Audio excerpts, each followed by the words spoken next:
Chapter 31, A Little Skill in Boxing and Kicks. You are listening at novelfull.audio. George closed the magic book in his hand and looked at the three people with some amusement. I'm so sorry, I like this bed very much and don't want to give it up. You don't seem to understand the current situation. The three little wizards took a step forward at the same time, with a threatening look on their faces. You should know that although the school prohibits us from using magic attacks, it does not say that we can't use fists. In their opinion, George is much thinner than them in terms of height and body shape, and there are three of them, and George is only one. If George doesn't understand the situation, they don't mind giving him a lesson. As far as I know, the tradition of Slytherin is that whoever is better is the boss. If you are better than me and have better grades in the future studies, then I am willing to give up my bed. What do you think? George suggested with a smile. If possible, he still doesn't want to beat up the children. After all, he is now a serious magician, and the most important thing for a magician is elegance. Rolling up your sleeves and beating people is what warriors do. What is he talking about? He means that he, a half-blood, will have better grades than the three of us purebloods in the future. This is simply the funniest joke I have ever heard. The leading little wizard burst into laughter upon hearing this, and the two little wizards beside him followed suit. I now order you to take your luggage and that stupid pet and roll to the innermost bed immediately, otherwise you will regret it. Forget it, since you don't want to compete in grades. I also know a little bit of boxing. Seeing that the three new roommates were so ignorant, George put the magic book on the bedside, then stood up and moved his hands and feet. No magic, no ability, just relying on pure physical strength, at his current level, let alone the three in front of him. Even if the entire first-year wizards came together, he could beat them all to tears. It's not that he has such a high level of fighting skills, it's just that his strength and speed are much higher than these little wizards. It seems that you really need some lessons. The three little wizards saw George stand up, and said nothing more. They rolled up their wizard robes and rushed over. 2 minutes later, George sat down again gracefully, picked up the magic book and said while reading. I advise you not to think about going to the teacher and the class leader to complain, otherwise the three of you beat me up and ended up being beaten like this. If it gets out, your next 7 years will be. We know, you. Don't be complacent, you are just a little stronger. If you have the ability, we will compete in grades and magic in the future. The three little wizards lying on the ground with bruises and tears on their faces suddenly changed their faces when they heard the words, and then stammered back. Just now they really had the idea of going to the teacher to complain and then let the teacher punish George severely. But now they think that if that really happens, they may really become the joke of the whole school, so they can only use the excuse of comparing grades to save face a little bit. Just now I said we were going to compete in grades, but you insisted on competing in fists and feet. George shook his head, and the three little wizards looked even uglier, and they were obviously very regretful. The next day, early in the morning, while the three little wizards with bruised faces were still sleeping soundly, George, who had slept for 7 hours, opened his eyes on time. After a simple wash, he came to the common room. Because the class leader said yesterday when he left, the class schedule for this week would be posted in the common room after 6 in the morning. It is now 7:20, and the normal class time for little wizards is 9 o'clock, so most people have not gotten up yet. There are only a few senior wizards who study very hard in the common room reviewing their lessons, probably 5th-year wizards, because they will take the most important Wizard OWL Ordinary Wizard level exam this year. Only one class today. After finding the posted class schedule, George discovered that today is the first day of school, and Slytherin first graders have a history of magic at 2 o'clock in the afternoon, and the rest of the time is free activities. But after reading it, it is not so easy every day. On Tuesday, there are 2 Transmigration classes in the morning and 1 Defense Against the Dark Arts class in the afternoon. On Wednesday, there are 2 Herbology classes in the morning and a rest in the afternoon. On Thursday, there is a Transfiguration class and Defense Against the Dark Arts class in the morning, a Charms class in the afternoon, and a History of Magic class in the evening. On Friday, there are 2 Potions classes in the morning, 1 Herbology class in the afternoon, and an Astronomy class in the evening. In addition, it is marked that the Flying class will start from the second week and will be held after the Charms class on Thursday afternoon. In addition, the name of the college that will take the class together is marked on the schedule for each class, because the teaching staff is limited and the number of students in one college is too small, so in Hogwarts, basically 2 colleges take a class at the same time, with more than 20 people in one classroom. For example, potions and flying classes are taken with the first-year students of Gryffindor, charms and transfiguration classes are taken with Hufflepuff. Herbology, history of magic, defense against the dark arts and astronomy are all taken with Ravenclaw. At the same time, the classroom locations of each subject are also marked above. There are too few spells. After memorizing the entire curriculum, George couldn't help but frown. For him, the most important of all the courses is the spells class, because most of the magic principles and basic spells are taught in this class, but there is only one class per week on the schedule, just like the useless astronomy class. But after thinking about it, it makes sense. This is the first grade, and there are many children from Muggle families who know nothing about magic. They don't need to master so many spells in a hurry. It is more important to lay a good foundation. It seems that I still have to rely on myself. This intensity of course is too little for him. If he wants to master more magic, he still needs to spend more time on self-study. Fortunately, unlike Nocturne Alley, even if you study by yourself in Hogwarts, the efficiency is much higher, because if you don't understand something, you can ask the teacher at any time, or go to the library to check the massive amount of free magic books. Since there is only class in the afternoon, I will take a good walk in the morning. George did not continue reading, but wandered around the entire Hogwarts castle. He will study here for the next 7 years. He must first check out every place, so that it will be convenient for him to do anything later. It is also a good opportunity to recognize the classrooms in advance. After leaving the Slytherin common room, he first walked through the entire dungeon. Don't underestimate the dungeon. The dungeon under Hogwarts castle is very large and winding. It took him nearly an hour to walk around the boathouse, the dungeon storage room, the room where ghosts often gather for the Death Day party, the potion classroom, the Slytherin dean's office, the 5th underground classroom, the Hogwarts kitchen and the Hufflepuff dormitory. The kitchen door was closed, and only the sound of the house elves making breakfast with magic could be heard. There were a lot of wooden barrels at the door of the Hufflepuff dormitory, which required specific knocks to enter, so he didn't go in to visit, but went up to the first-floor hall to have breakfast. Chapter 32 Everyone here is trash. You are listening at novelfull.audio. George, long time no see. As soon as he reached the first floor, George heard a shout from above. He turned around and saw that it was Harry, Hermione, and Ron coming down the marble stairs. Good morning, Harry, Hermione, and this one. Hello, my name is Ron. I heard Harry said that you helped him escape from Nocturne Alley last time. That's so cool. Ron's tone was a little excited. That was the famous Nocturne Alley, a place where his 2 twin brothers dreamed of exploring. You and Harry are not as cool as you, flying from London to school in a magic car, appearing in the Daily Prophet, and crashing the school's Whomping Willow. Hermione on the side sneered a little bit sarcastically. Ron's face suddenly stiffened when he heard this. Okay, can you stop giving us lessons? We don't want that either. He discovered that Hermione was really a smaller version of Professor McGonagall sometimes. She always said she liked to tell them some great truths, but in fact sometimes she was braver than them. Harry took a step forward, avoiding the quarrel between Ron and Hermione, and asked George. We didn't see the sorting ceremony yesterday. Which academy did you sort to? Slytherin. George took out the Slytherin symbol from his pocket that was distributed yesterday and had not yet been pinned to his chest. Harry immediately showed a look of regret when he saw this. It would be nice if you could be in Gryffindor. In his heart, he was still somewhat prejudiced against Slytherin, especially since Slytherin had those annoying guys like Malfoy, and the dean was Snape, whom he hated the most. George smiled. It doesn't matter which college you choose. As long as you go to Hogwarts, I'll be satisfied. Good morning, George. At this time, another call came from above. This time it was Ginny, Colin and Luna coming down the marble stairs. Do you know each other? Harry and Ron were stunned when they saw Ginny greeting George.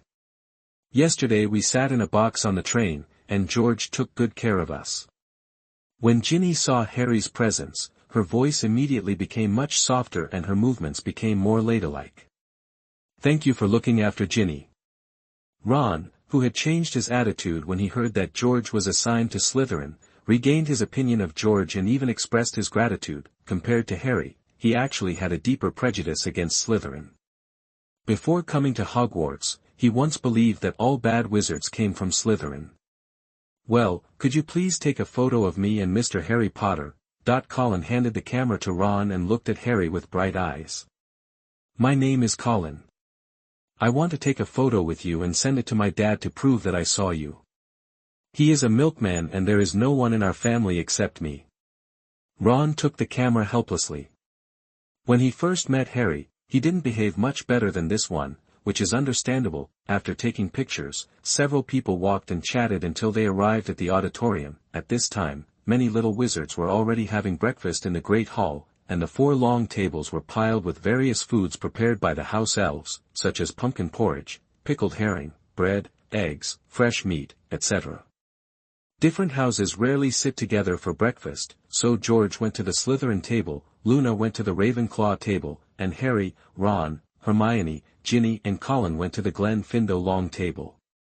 "First year, you seem to know Harry Potter and the others." As soon as George sat down, the blonde Malfoy took his 2 followers, Goyle and Crabbe, and sat opposite him. Because of Pansy's teasing yesterday, he had an impression of George. He just saw George chatting happily with Harry, whom he hated the most, and he suddenly felt unhappy. Called friends. George took a bowl of pumpkin porridge and a pile of fresh meat and replied casually. Being close to Harry would inevitably offend Malfoy, which he had known for a long time. In fact, even if he wasn't close to Harry, he would still offend Malfoy, because he wants to become the best student in the entire Hogwarts and even join the Quidditch team, which will definitely steal Malfoy's limelight, but it doesn't matter. Little Malfoy is not his father, Big Malfoy, so he poses no threat to him. Friends. Slytherin and Gryffindor are enemies and can never become friends. You'd better stay away from them, otherwise I will teach you how to become a Slytherin wizard. Malfoy was obviously dissatisfied with George's attitude, and his tone was full of warning. George replied calmly. "I am free to make friends with whom I choose. You should take care of yourself. I heard that the first place in last year's final exam was Miss Hermione from Gryffindor. We, Slytherin, also lost to Gryffindor in the House Cup that we had maintained for 6 years. You guys are really useless." When he said the last sentence, he deliberately raised his voice so much that even the little wizards at other tables looked over. "What are you talking about? You actually called me trash. What qualifications do you, a half-blood, have to call me trash?" That when Malfoy heard George's words, he went crazy and slapped the table hard, causing the mountain of bread on the table to collapse. George put down the spoon in his hand and looked up at Malfoy. "As far as I know, our Slytherin dean is also of mixed race. Are you discriminating against our dean? The dean of the hospital is naturally different from you. I'm just talking about you." Malfoy's tone immediately weakened. It is normal for purebloods to discriminate against half-bloods, but this kind of thing cannot be said openly, because there are many half-bloods in the senior grades of Slytherin, and the dean is also a half-blood. He was also confused just now. "You are a small first-year student, but you are so arrogant. We Slytherins compete on strength, not eloquence." At this time, Pansy, who was sitting on the second-year side, came over. Although she teased Malfoy yesterday, it did not mean that she did not stand on Malfoy's side. The Malfoy family is a well-known family among purebloods.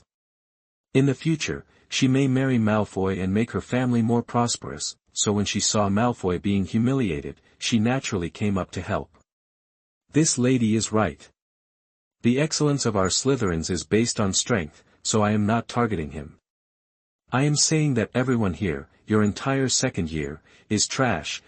George wiped his mouth gracefully and stood up, speaking loudly in a tone that stunned countless young wizards. "If you weren't trash, how could you let the 6-year-old House Cup end here?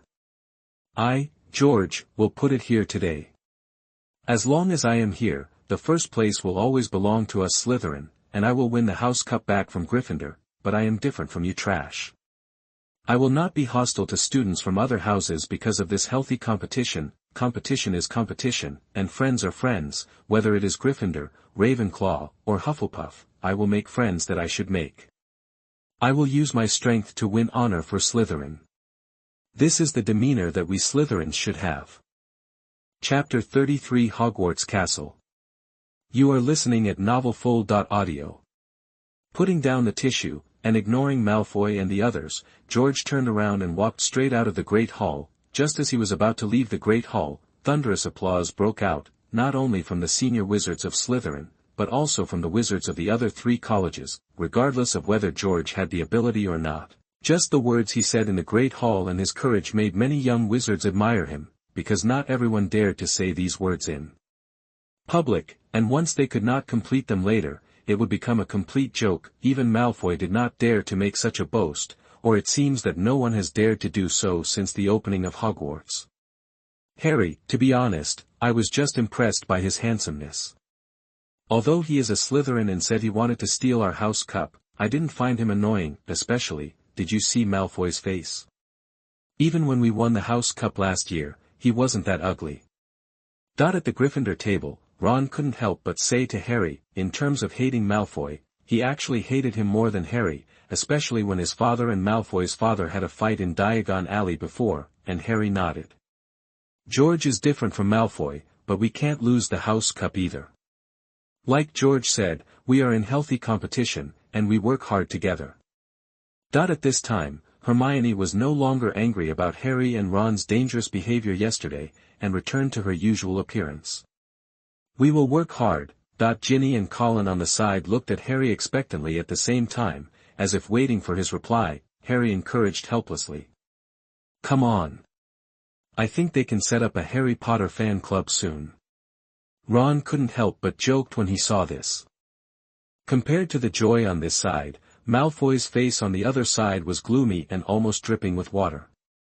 The louder the applause in the auditorium just now, the more swollen his face was. In fact, the senior Slytherin students have always been unhappy about the loss of the Quidditch game and the College Cup last year, but they didn't say much because of his family and status, because before them, Slytherin had won for 6 consecutive years, which means that the 6 grades above Slytherin are stronger than the other 3 colleges. As a result, they all lost to Gryffindor last year, and the biggest reason was Hermione and Harry, who were in the same grade as him. As a representative of Slytherin in the same grade, he naturally had to take the blame. If he could surpass Hermione in grades and Harry in Quidditch, and earn more points, even if Harry and his friends got so many more points in the end, they would not lose. We must win the College Cup, but not by him, but by me, Malfoy. Don't worry, he's just a joke. Time will prove that you are the hope of Slytherin. Although Pansy looked ugly, she was not worried at all, because unless George is outstanding, even if his grades are really good, he will not live up to his words just now, and the ending has already been determined. There is no way. You bumped into it yourself. After leaving the Great Hall, George continued to explore the first floor. As a Slytherin, without the blessing of a family background, if you want to be famous and valued as quickly as possible, you must show your strengths and not hide your shortcomings. As for whether this will make Dumbledore think of Voldemort, it is not the case. He has not shown any signs of hating Muggle wizards, and he has generously admitted his friendship with Harry, Ron, Hermione and others, so Malfoy's picking faults can actually give him the opportunity to express his position and establish his personality, otherwise he really can't say it so openly.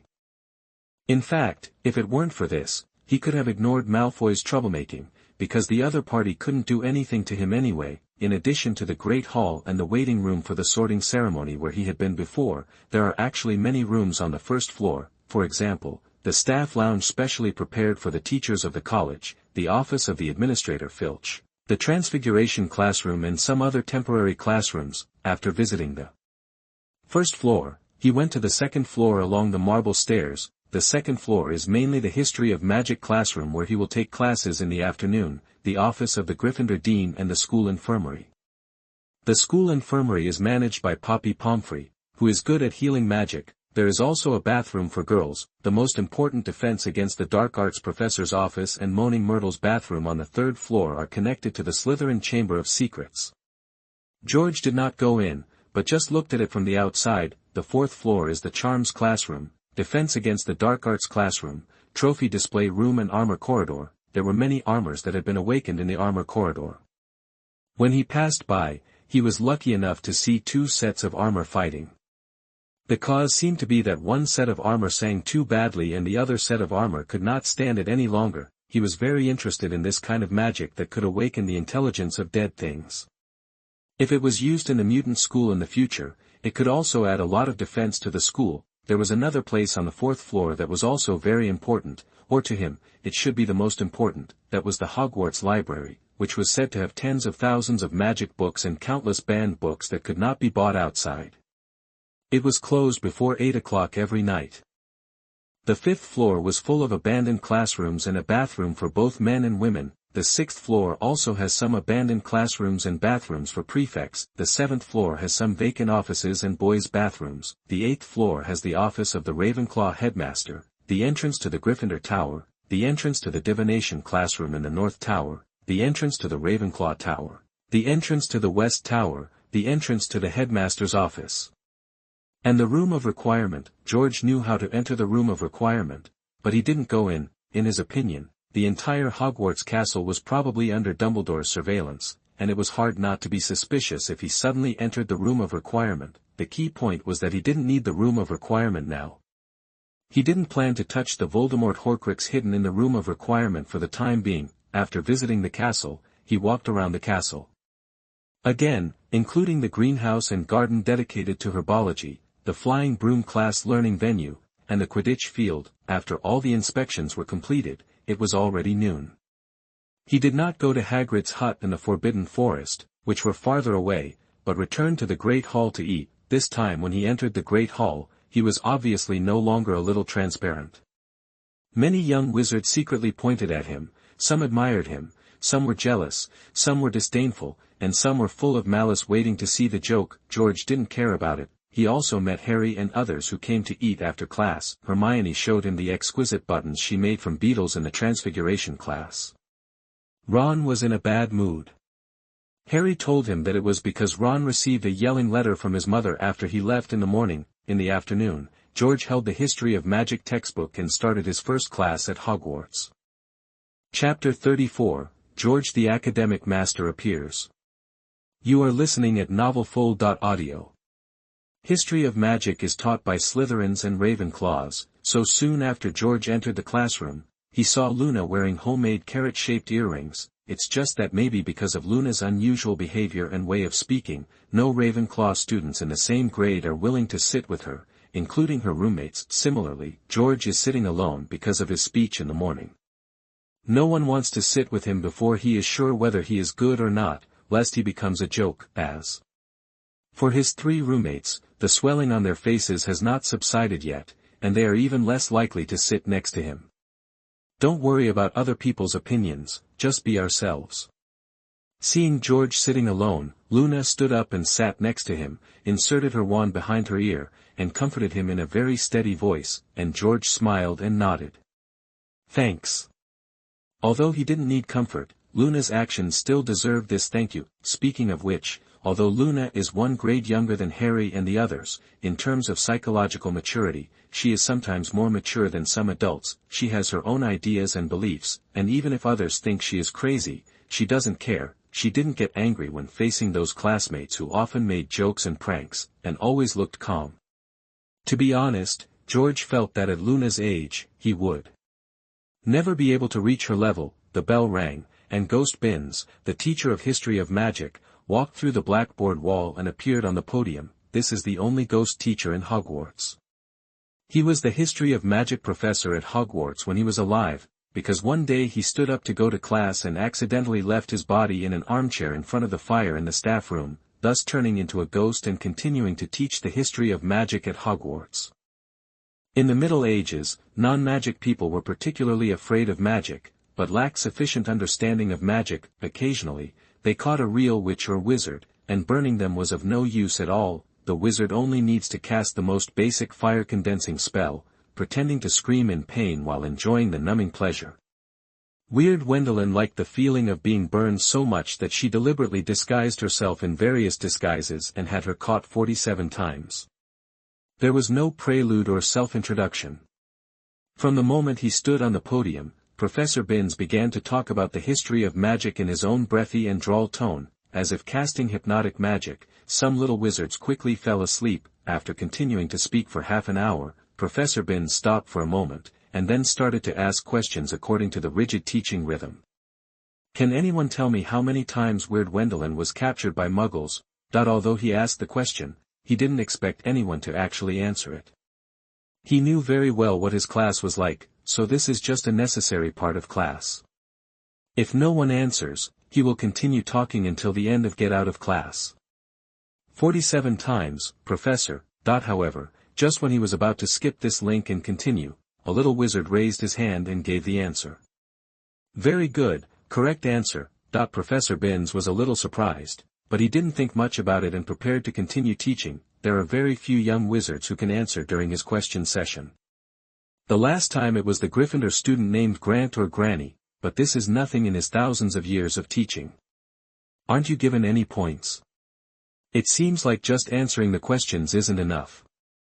When George saw that Professor Binns did not give him a mark for his correct answer, he raised his eyebrows slightly. According to his understanding, Professor Binns is the only professor among all the professors who will not give points, not because he is mean, but mainly because he has a bad memory and cannot remember to give points. After becoming a ghost, apart from remembering various historical knowledge clearly, my memory in other aspects became very poor, so if you want to get points, just answering the questions correctly is not enough.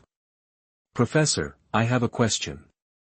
Since wizards can use various magics to defend themselves against Muggle attacks, why were so many wizards persecuted by Muggles back then? Because the way wizards learned magic was passed down from their parents, many wizards didn't actually master many magic spells. So when the 4 deans founded Hogwarts, they actually wanted more wizards to learn the magic to protect themselves, right? Yes, that's the reason.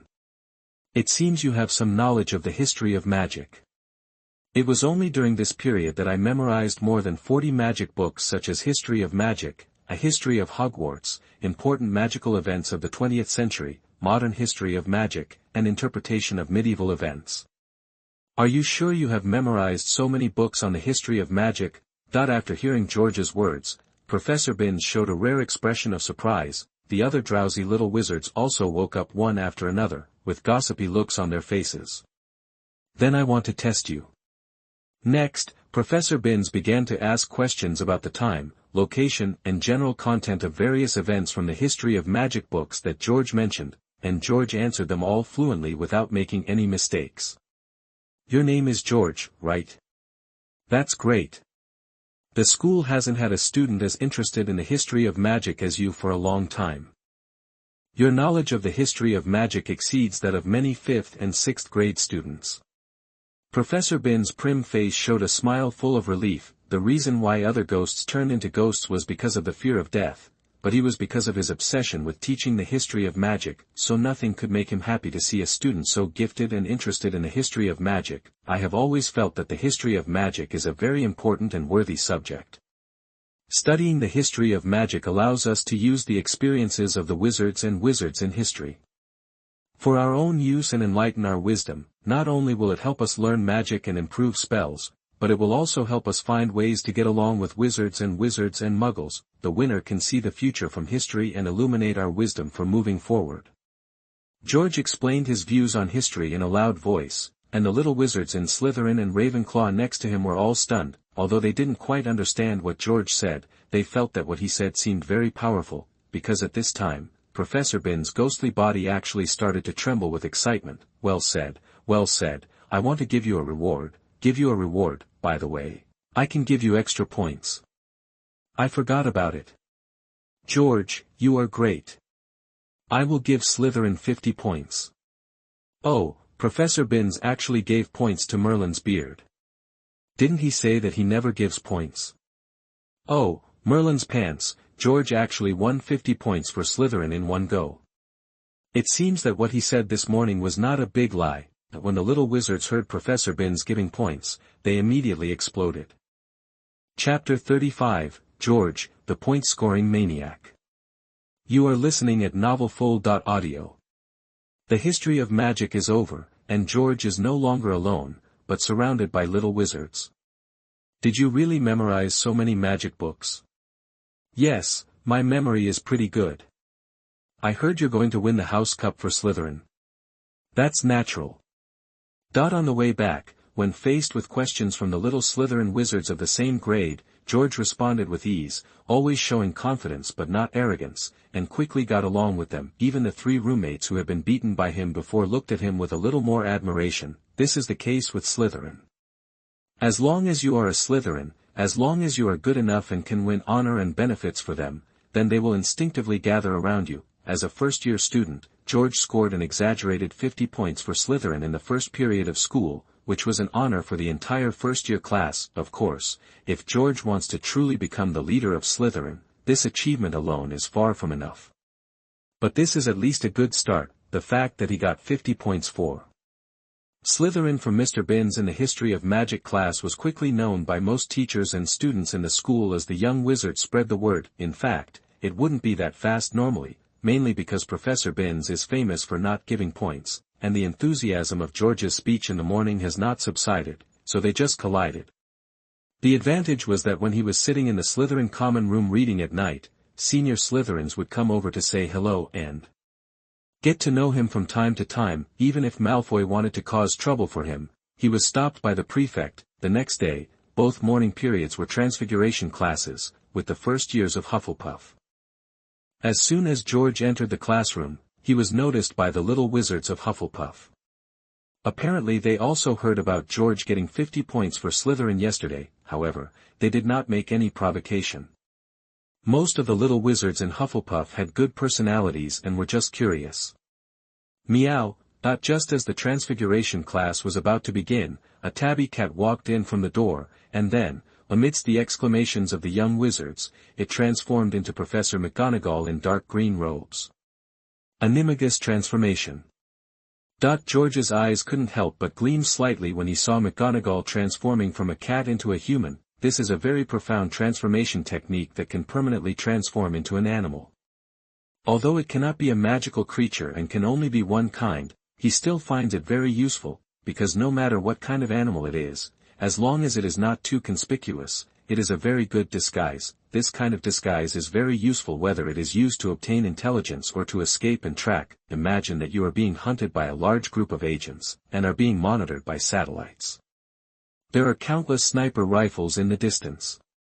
There is no way to escape, but once you master the Animagus transformation, you can find a house and go into it, transform into an ordinary creature, hide and escape. If it's a cat, it might make people a little suspicious, but if it's flies, mosquitoes, 7-spotted ladybugs, etc., it's really unimpeded. Transfiguration is the most complex and dangerous magic you will learn at Hogwarts. If anyone is mischievous in my class, I will ask him out and never let him in again. I warned you. Professor McGonagall walked onto the podium, first gave a stern warning, then waved her wand and easily turned the podium into a pig, and then back again. When the students saw this, they were all attracted and wanted to start learning this magical magic right away. It was only after Teacher McGonagall gave a theoretical explanation that they realized how difficult it was to turn such a large lecture into a pig. Sure enough, famous teachers are different. After listening to a theoretical class, George was filled with emotions. Transfiguration was taken out as a separate subject from all magic spells, which shows that this subject is much more advanced than other magics. Although he himself has spent time and research, and has even memorized the entire textbook, History of Magic mainly relies on computers for cheating, there are still many things he does not understand. Even though he asked Tonks for advice several times, he still couldn't quite understand what Tonks was explaining. It's like you are learning a high-level math book. Even if you memorize the entire high-level math book, you may not be able to get many points on the test. As a top Transfiguration master, Professor McGonagall has many years of teaching experience. Under her explanation, George's understanding of Transfiguration suddenly made a breakthrough. 5 points for Slytherin. Before the end of the first class, there was naturally a question and answer session, and George did his part and scored 5 points. There is no way. 2 heads have a strong memory, not to mention that they are still taking notes on the computer. let alone serious knowledge points. Even Professor McGonagall's reprimands are written down verbatim. Moreover, Professor McGonagall is different from Professor Snape. He is very fair and treats students equally. He will not deliberately make things difficult and deny points to George just because he is a Slytherin. On the contrary, seeing that George answered perfectly and had some understanding of the transfiguration technique, there was a rare smile on his lips. The first theoretical section and the second section are naturally practical lessons. Professor McGonagall gave each of them a match and asked them to use a basic transfiguration spell to turn it into a needle, but this is obviously not easy for the little wizards. They chanted the spell over and over again, waved the wand over and over again, but the matchsticks were still matches.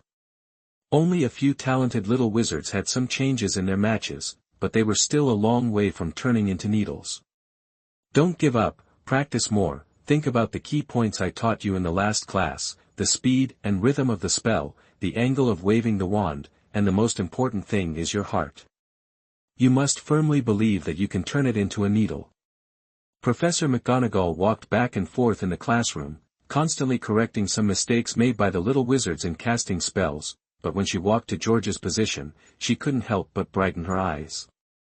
Slytherin, add 5 more points, because she saw a perfect needle. Not only the needle head was very sharp, but even the threading space at the end of the needle was flawless. After hearing Professor McGonagall's extra points, the little wizards turned their eyes to Xiao Ji, and saw the perfect needle on his desk, and showed envy and admiration. At this time, George smiled and did not say anything shocking. In fact, after the first class, he has mastered one of the essentials of transfiguration, or should I say the essentials of most spells, that is the power of the mind, the power of belief. When learning a new spell, spells and wands are only auxiliary, otherwise no wizard can cast spells silently and without a wand. The most important thing is the mind, that is, spiritual power, which is the root of the completion of magic.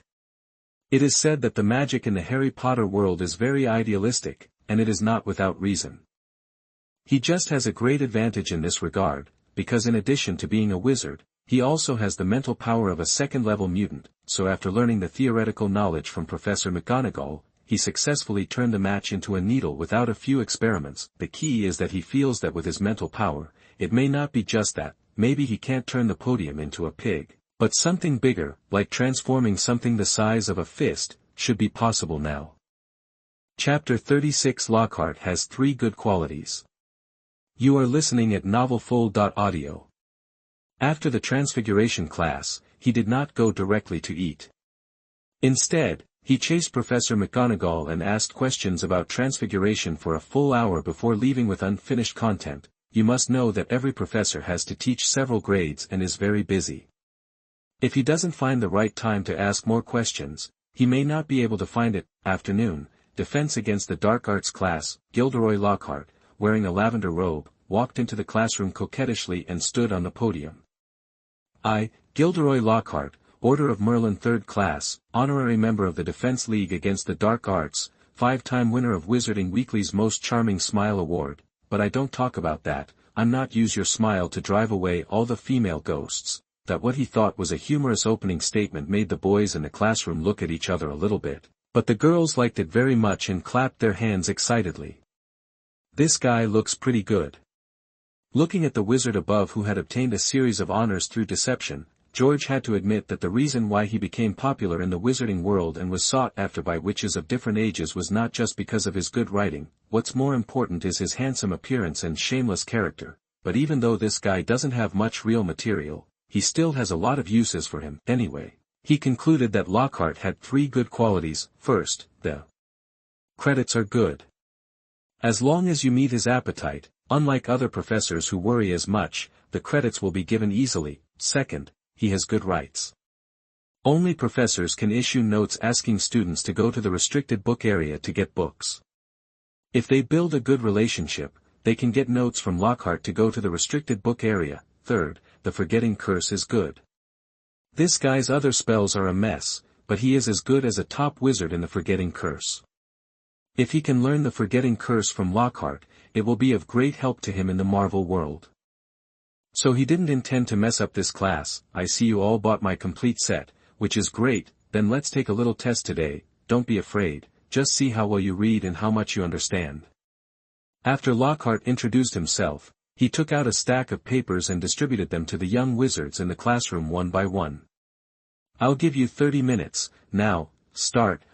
George picked up the paper and saw that it was filled with questions about Lockhart himself, and asked Marvel to quickly open the computer and check it out. After Lockhart became the Defense Against the Dark Arts professor, he replaced all the Defense Against the Dark Arts textbooks from grades 1 to 7 with 7 of his own books, so George naturally bought it. And he also bought the Defense Against the Dark Arts textbook that was used by the first grade in previous years, Dark Arts, A Guide to Self-Defense. He has actually read all 7 of Lockhart's books. After all, aside from the boastful content, many magical experiences are the real experiences of some powerful wizards. It's just that those experiences were plagiarized by Lockhart, and then he used the forgetting spell that he was good at to make those wizards forget. Half an hour later, Lockhart put the papers away and started reading and commenting directly on the podium. Most of the questions on the paper were not answered correctly, and even the little witches who liked him could only answer half of them correctly until he turned to George's paper. "Oh, who is this?" "George, I know you. Yesterday morning, you said you would bring back the house cup for Slytherin. It's very good. You are really good. Not only does he know my favorite color, but he also knows what I want most for my birthday and my great and noble ambitions. You actually answered all my questions correctly, 20 points, plus 20 points for Slytherin."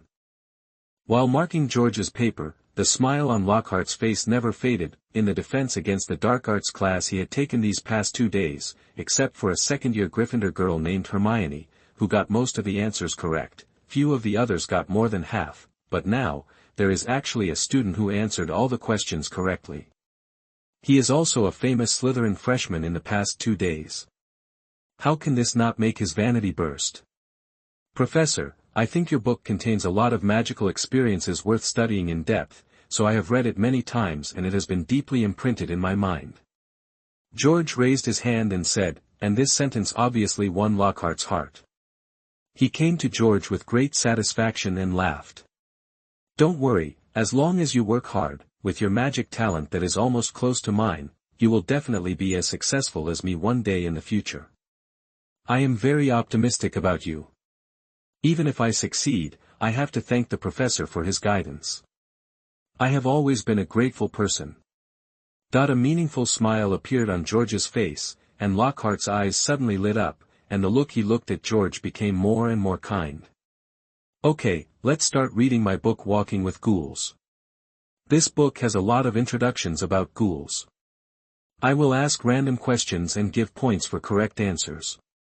Just like that, when the Defense Against the Dark Arts class ended, George got 10 points for Slytherin again. So far, in just 2 days, he has already scored a full 90 points for Slytherin, allowing Slytherin to be far ahead from the start. Likewise, he didn't let Lockhart go after class. "Professor, I have some questions about magic that I would like to ask you." "No problem. Since we are the same kind of people, I can spare my precious time after class to give you a small lesson." Lockhart did not refuse, but winked at George. From George's actions yesterday morning and his current performance, he keenly realized that he was the same as himself, the kind of person obsessed with fame, but he didn't hate George, because George had already shown that he would benefit from him. The more famous George became, the more famous Lockhart became. More importantly, he relied on deception, and this George was obviously really gifted. Such potential stocks, like Harry, can be won over by his side in advance. "Professor, I am interested in the Oblivion spell. I wonder if you can." Seeing that Lockhart agreed, George didn't hesitate and went straight to the point. Lockhart was a little guilty and was planning to fool George, but when he heard that he was asking for advice on the Oblivion charm, the only spell he was good at, he immediately raised his chest and replied nonchalantly. "It's just the Oblivion charm, which is the spell I'm least good at, but it's still a little better than the guys in the Ministry of Magic's Memory Deletion Command." The Ministry of Magic's Memory Deletion Command is affiliated with the Ministry of Magic's Magical Accidents and Disasters Department. Its main work is to use the Oblivion charm to erase the memories of Muggles who have seen the existence of magic, and to use the Repair charm to repair buildings damaged by magic battles. Therefore, the wizards in this department are among the best Oblivion Charm and Repair Charm masters in the wizarding world. Chapter 37 Slytherin Star. You are listening at NovelFull.audio. Wednesday morning, herbal medicine class. Not surprisingly, George once again scored 10 points for Slytherin. Originally, this body had a lot of knowledge about herbs and potions because he had been selling potions with the old wizard for many years. Coupled with the computer assistance of the body, the first-year problems were not difficult for him at all. In the afternoon, George left the castle alone and walked along a path leading to the Forbidden Forest towards Hagrid's hut. It's early July, the most comfortable time when it's neither too cold nor too hot.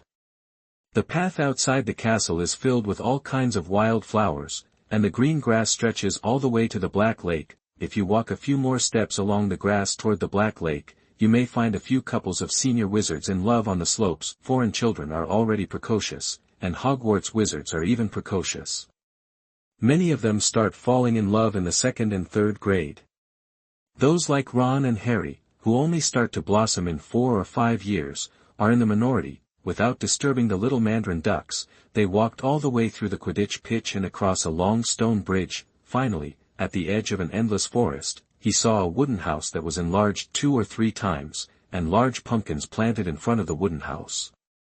Wang wang wang, but as soon as he reached the door of the cabin, a big black dog suddenly jumped out from the side and barked demonstratively at him. George stared at the big black dog with his eyes and activated his psychic ability. The big black dog was stunned for a moment, and then wagged its tail.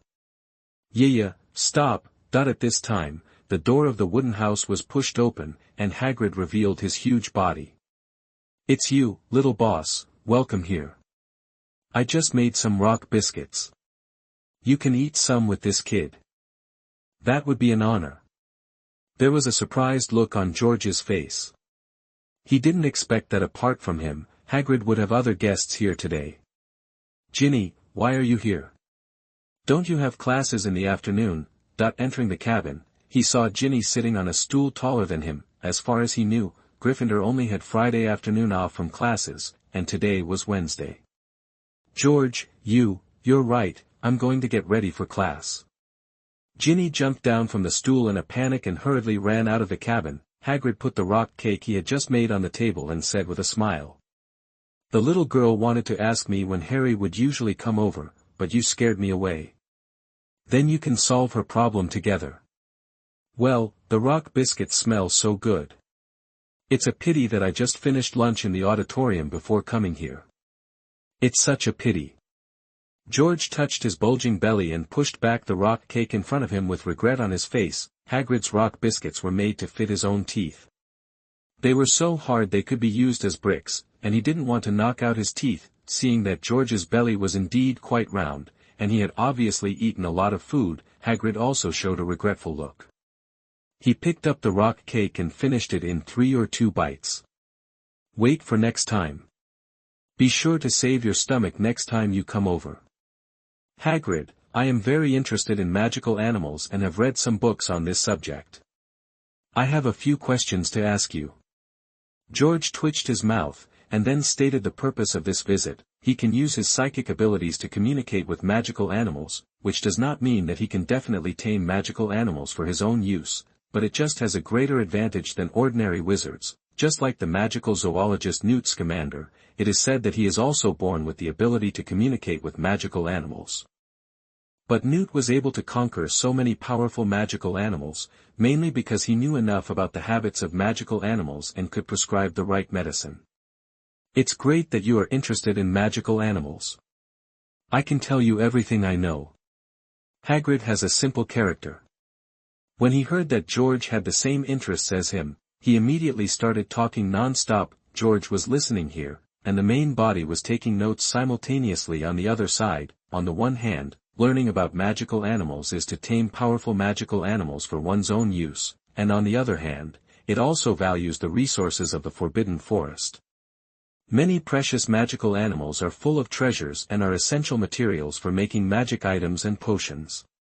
There are many of these precious magical animals in the Forbidden Forest. For example, the poison of the acromantula is worth 100 gold galleons per pint.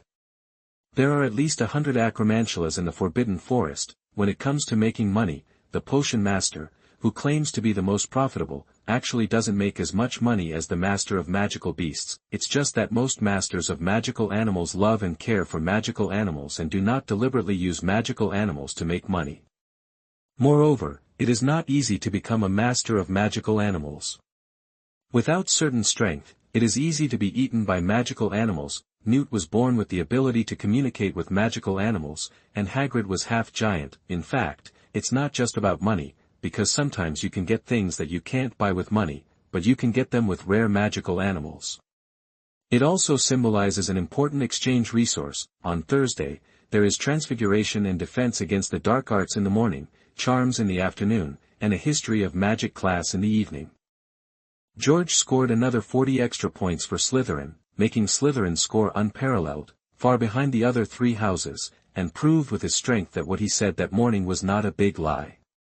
Because of this, he gradually gained the reputation of Slytherin's star in the school, a rising star in Slytherin. In fact, Slytherin is not weak in overall scores every year, and with Snape's favoritism, it can win the House Cup every year. It's just that last year, Hermione, the academic bully, came and scored heavily.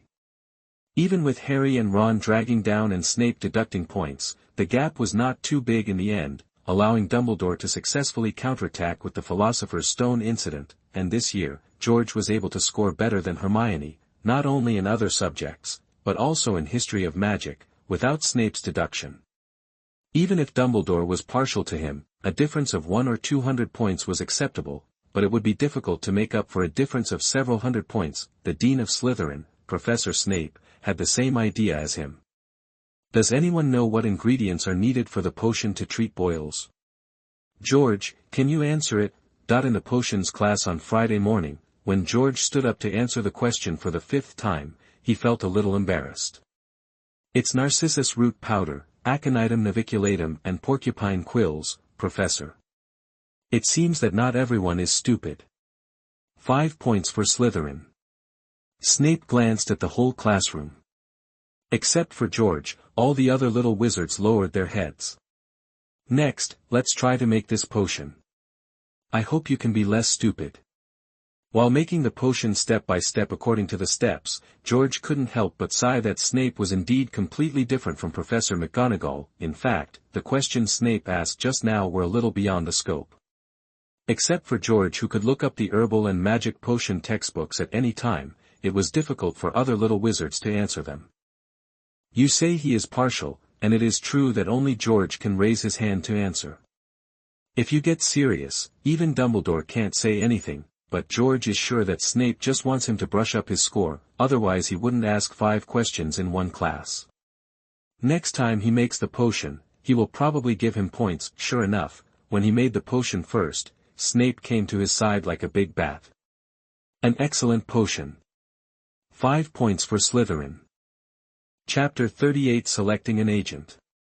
You are listening at novelfull.audio. During the weekend, George spent most of his time practicing the new spells he had learned. He occasionally took time to find Hagrid to learn some knowledge about magical animals and communicate with the magical animals raised by Hagrid. During this period, he did not see Harry and Ron. It was said that they were being punished for driving and crashing the Whomping Willow. In the second week, he was still madly brushing points while absorbing as much magical knowledge as possible, learning and practicing new magic. On the Marvel side, after more than 10 days of investigation, some clues gradually emerged. That evening, George rode a modified motorcycle from the mutant school in the suburbs to the Bronx near the city. On the way, when he encountered a test, he showed his expensive fake ID to get through. In these 10 days of investigation, in addition to roughly understanding the situation of dozens of large and small families in the Bronx, he also paid a high price to find a local fake ID to make him a fake identity. Of course, this fake identity can only fool ordinary policemen at ordinary times. If you encounter the CIA, SHIELD, and the National Bureau of Investigation, you will definitely not be able to fool them, not to mention using this identity to open an account, deposit the money into it, and then use it to buy Stark's shares. So he didn't plan to buy Stark's shares himself from the beginning. His body was a product of the laboratory, and he didn't have any identity proof at all. He couldn't get away with it with a fake certificate. He wanted to find an agent, but he couldn't just find one casually. first of all, this person must have a certain status, otherwise helping him buy Stark's shares may be suspected and attract the attention of various organizations. In fact, he felt that even if he robbed the gangs in the entire Bronx and used all the cash to buy Stark Group's shares, it would be a drop in the bucket for the giant Stark Group. After all, what he could rob was some cash, and at most he could force the bosses to withdraw the liquid funds in their accounts, but it was impossible to take away all the assets of the gangs. Maybe this cash is already an astronomical figure for the poorest and most chaotic Bronx, but for the Stark Group, it may not be as valuable as the artworks in Tony Stark's mansion. The money of the truly rich is unimaginable to the poor. A painting in Tony Stark's room may be worth hundreds of millions, but for him, hundreds of millions are actually enough for him to lead those mutant children to a stable life. He doesn't need to do anything big now, and he doesn't need to go against major organizations. He just needs a stable life to study magic and improve his strength. If he wasn't worried about the invasion of the Chitauri in a few years, if the Avengers failed to resist and the entire Earth fell, he wouldn't stay near New York. Secondly, the agent must have a concern for the Bronx and cannot leave here. Otherwise, if so much money is left to the other party to manage, the other party will run away with the money. Where can he find it? People die for money and birds die for food. He doesn't believe that people will be loyal to him after just a few months of getting along. He doesn't have that kind of kingly spirit. Fortunately, these 10 days are not in vain. He has gradually come up with a goal that may be feasible. Today is just the right time to watch a good show. If everything goes well, then the agent can be confirmed. After parking the motorcycle, he found an empty alley, wrapped himself in a black robe, put on the most common mask that can be bought on the roadside, and used his full power. His special shoes with iron plates immediately lifted him up and slowly floated up above the alley. After such a period of development, especially under the influence of wizard blood, his control of magnetic force has also made great progress, and he can barely control objects weighing more than 100 kilograms. It has exceeded the evaluation standard of the laboratory base for his potential limit. If he meets X-24 now, he can play with him with his ability. More than 100 kilograms can make X-24, who is covered with adamantium alloy, walk unsteadily, so when he used his full power, he could barely make the special shoes inlaid with iron plates carry him up. Of course, as for speed, it can only be said that it is not as fast as walking. If it is a battle, it is a living target, but in certain specific places, it is still very useful. For example, now, he can easily go to the roof, move over the roof to avoid various surveillance and sight, sneak into some tightly sealed venues very easily, and it is not easy to be tracked. On the roof of the 7th floor of the strip club controlled by the Chabel family, an old man in his 70s sat in a wheelchair, looking at the middle-aged man who was beaten to death in front of him, and said with some regret, "Leon, you are really good. I am really optimistic about you, and I have always treated you as my godson. It's a pity that you must die here today. Mr. Chabel, I really didn't betray you. I was wronged. I have always treated you as a father. How could I betray you? You have to believe me." That the middle-aged man struggled to get up with blood on his face, trying his best to prove his loyalty. He was originally the child of a drug addict. His mother secretly left when he was young because she couldn't stand this hopeless life. When he was 13 years old, he accidentally saved Mr. Chabel, who was hunted by a hostile family. Since then, he was appreciated by Mr. Chabel and joined the Chabel family, living his dream life.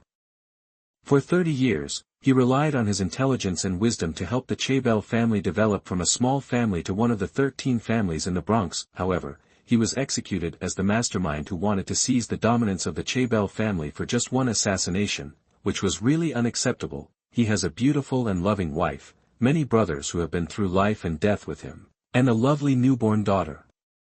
He has dedicated most of his life to this family. I know you didn't betray me. The assassination was originally a play directed and acted by me. Otherwise, with your current status and reputation in the family, I really can't just execute you like this. Chabel sighed with a complicated look in his eyes. Hearing what Chabel said, Leon suddenly widened his eyes and murmured in disbelief. Why?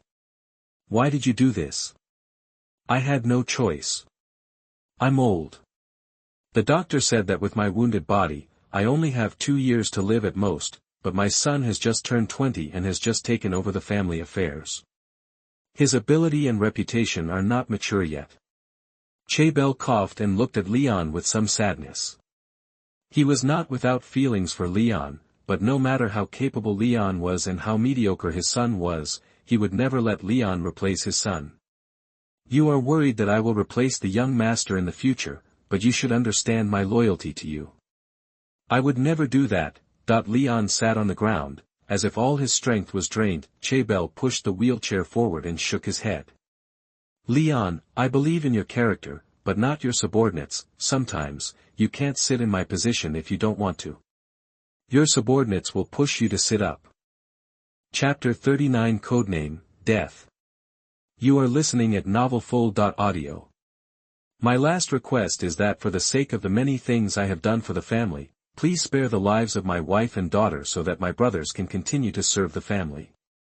After helping the family for so many years, Leon also knew that the situation mentioned by Chabel was not impossible, because his men had always hoped that he could become the head of the Chabel family, and had repeatedly persuaded him to change the Chabel family to the Lion family, so at this moment, he no longer complained about anything, but just knelt in front of Chabel and lowered his head and begged. However, Chabel shook his head cruelly again.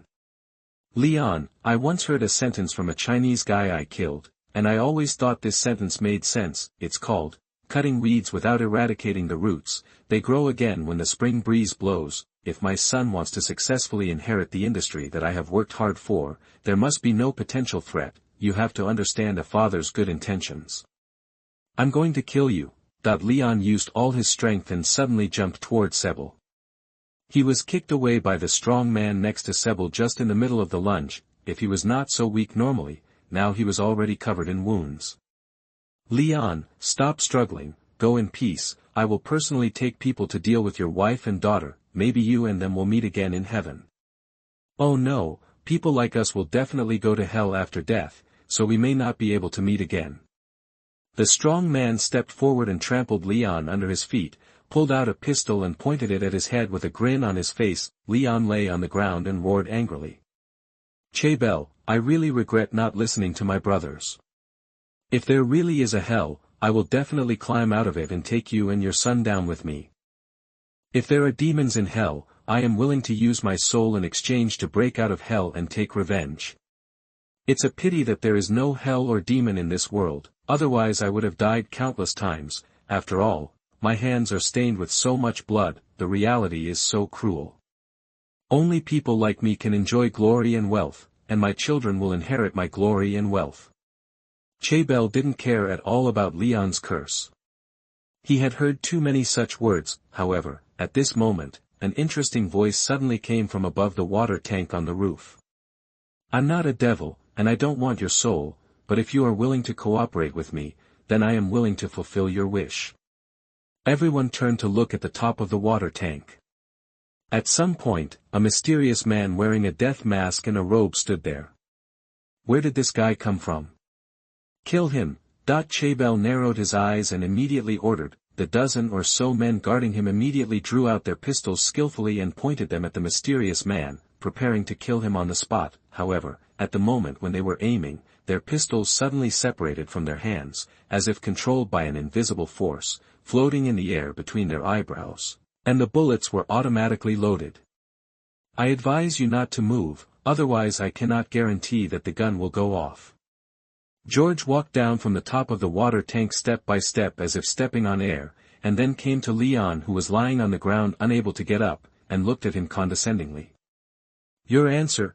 Yes, this Leon is currently an agent that he thinks is pretty good. Once he helps Leon take over the Chabel family, Leon will become one of the most powerful people in the underground world of the Bronx, and he is fully qualified to buy Stark stock without being suspected.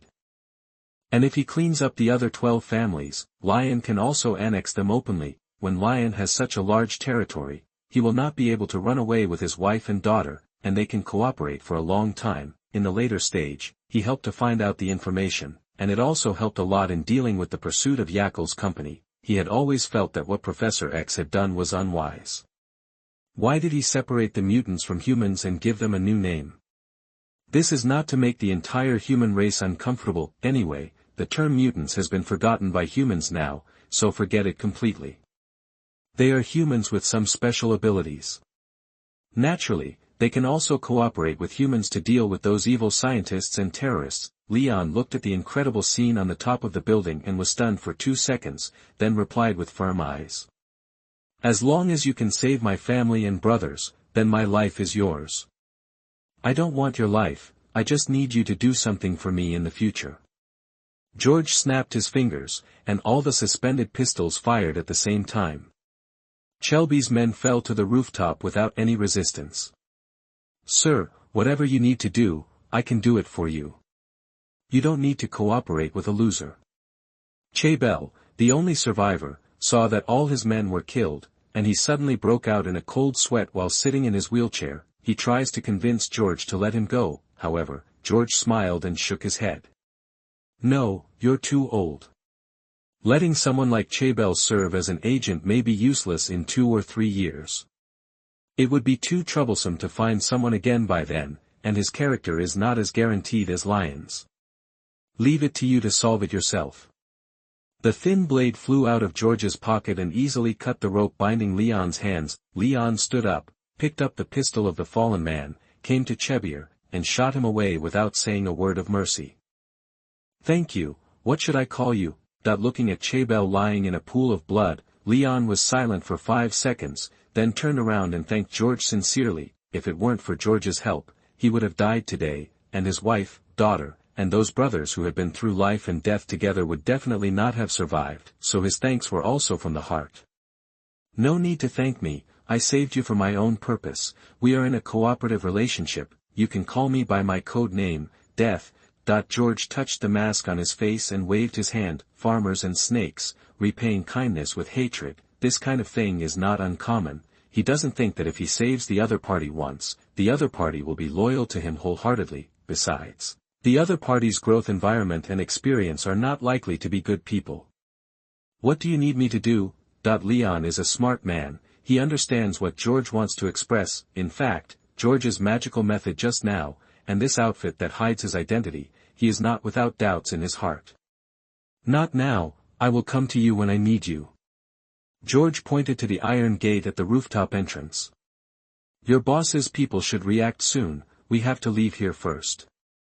Already here. Leon's expression changed, he heard a lot of footsteps coming from the rooftop stairs. At this time, his physical condition was very poor, even if he had a gun in his hand, it was impossible to deal with so many people, so he could only turn his head and look at George. Now only George, who has magical powers, can save him.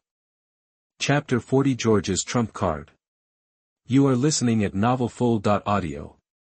Naturally, George heard the footsteps. He hesitated for a moment, walked directly to the entrance of the rooftop, reached out to close the rooftop iron door, and started casting a spell on the handle. Flavi, the transformation spell was activated, and a fist-sized lock successfully transformed, locking the iron door firmly. Naturally, he is not afraid of the ordinary people below, but if too many people are killed, they will inevitably leave traces when the time comes. Let's go. After locking the iron door and temporarily blocking the rooftop to stop those who wanted to go up to the rooftop, George cast a levitating spell on Leon. Wingardim, Leviosa. Leon saw George's hands constantly changing strange gestures, and then pointed at himself. His body actually floated like a balloon, and his heart was extremely shocked. This was the first time he had experienced such a magical thing, and his awe for George became even greater. Reaching out to grab the floating Leon's shoulders, George jumped from the rooftop of the 6th floor. At the same time, he activated his abilities and landed steadily in the dark alley. The levitation spell was one of the basic spells in the 1st grade, and it was also the spell he focused on learning and researching during this period. Although he cannot make himself fly, he can cooperate with his magnetism to move larger objects. It is also a good control skill against the enemy, especially against the X-24 type. The levitation spell reduces the weight of the X-24, and magnets allow it to be manipulated as a toy. Do you still need my help later? You've helped me enough, I can handle it myself. Leon gritted his teeth and replied, Chabur is dead. With his reputation and influence, it is not difficult to turn the Chabur family into the Lion family if you want.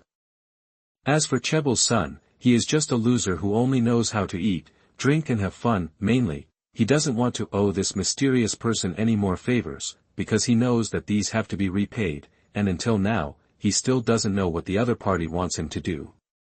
Then get rid of the Chebel family as soon as possible. Don't look for me. I will naturally come to you if necessary. George nodded, then slowly rose and disappeared into the night sky. After helping so much, if Leon still dies, then this kind of waste is not suitable to be his agent. On the other side, the clones in the Harry Potter world also had an opportunity to get closer to Snape, which was the first flying lesson after the charms class on Thursday afternoon of the second week, as the master in the school second only to Dumbledore.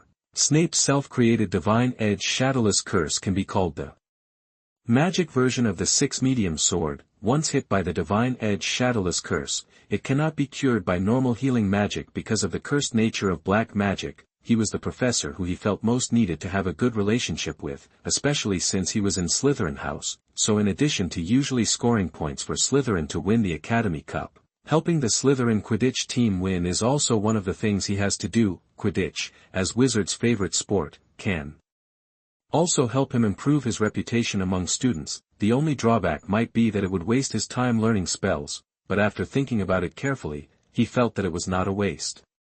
Using a broomstick to practice flying would allow him to better adapt to flying in the future. Flying was a skill that he must master. Although apparition is good, it will be interfered by magic such as anti-apparition.